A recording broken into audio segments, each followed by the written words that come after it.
समय से पहले और भाग्य से ज्यादा कुछ नहीं मिलता।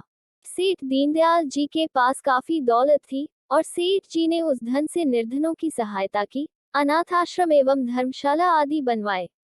इस दानशीलता के कारण सेठ जी की नगर में काफी ख्याति थी।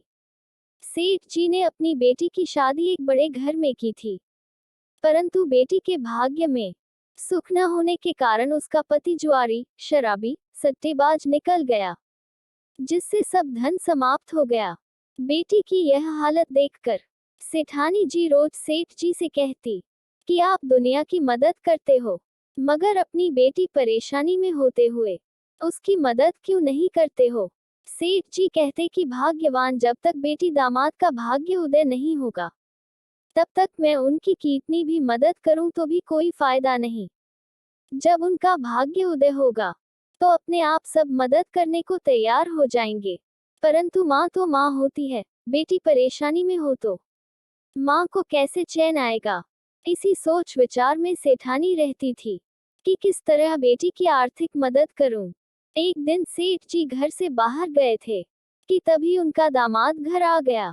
सास ने दामाद का आदर सत्कार किया और बेटी की मदद करने का विचार उसके मन में आया कि क्यों न मोतीचूर के लड्डुओं में अशफिया रख दी जाए, जिससे बेटी की मदद भी हो जाएगी और दामाद को पता भी नहीं चलेगा। यह सोचकर सास ने लड्डुओं के बीच में अशफिया दबा कर रख दी और दामाद को टीका लगाकर विदा करते समय 5 किलो शुद्ध देशी घी के लड्डू जिनमें अशफिया थी, वह दामाद को दिए। दामाद लड्डू लेकर घर से चला। दामाद ने सोचा कि इतना वजन कौन लेकर जाए, क्यों न यही मिठाई की दुकान पर बेच दिए जाएं। और दामाद ने वह लड्डुओं का पैकेट मिठाई वाले को बेच दिया और पैसे जेब में डालकर चला गया।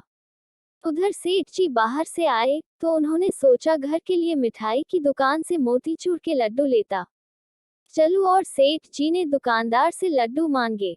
मिठाई वाले ने वही लड्डू का पैकेट सेठ जी को वापस बेच दिया, जो उनके दामाद को उसकी सास ने दिया थे। सेठ जी लड्डू लेकर घर आए। सेठानी ने जब लड्डुओं का वही पैकेट देखा, तो सेठानी ने लड्डू फोड़ कर देखे अशफिया देखकर अपना माथा सिर पीट लिया। सेठानी ने सेठ जी को दामाद के आने से लेकर जाने तक और लड्डुओं में अशफिया छिपाने की बात सेठ जी से कह डाली। सेठ जी बोले कि भाग्यवान, मैंने पहले ही समझाया था कि अभी उनका भाग्य नहीं जागा। देखा मोहरे ना तो दामाद के भाग्य में थी और न ही मिठाई वाले के भाग्य में। इसलिए कहते हैं कि भाग्य से ज्यादा और समय से पहले न किसी को कुछ नहीं मिलता। प्लीज वीडियो पसंद आए तो लाइक और चैनल पर पहली बार आए तो सब्सक्राइब, कमेंट और अपने दोस्तों के साथ शेयर करना मत भूलना।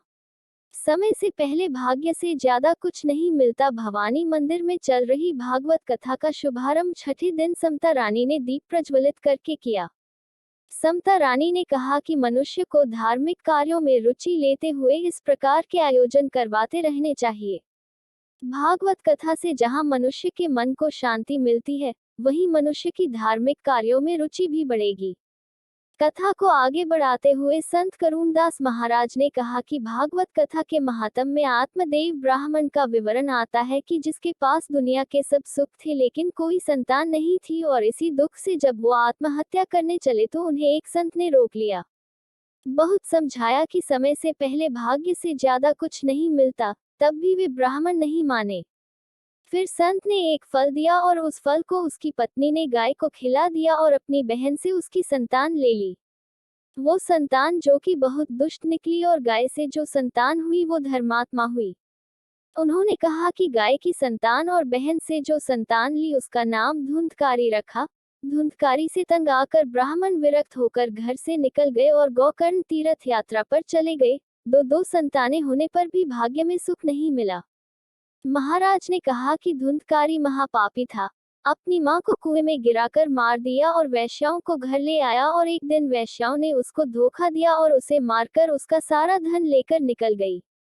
अब धुंधकारी प्रेत बनकर भटकने लगा। तब गोकर्ण महाराज ने अपने भाई धुंधकारी का नियमित अनुष्ठान किया और उसको प्रेत योनि से मुक्त किया।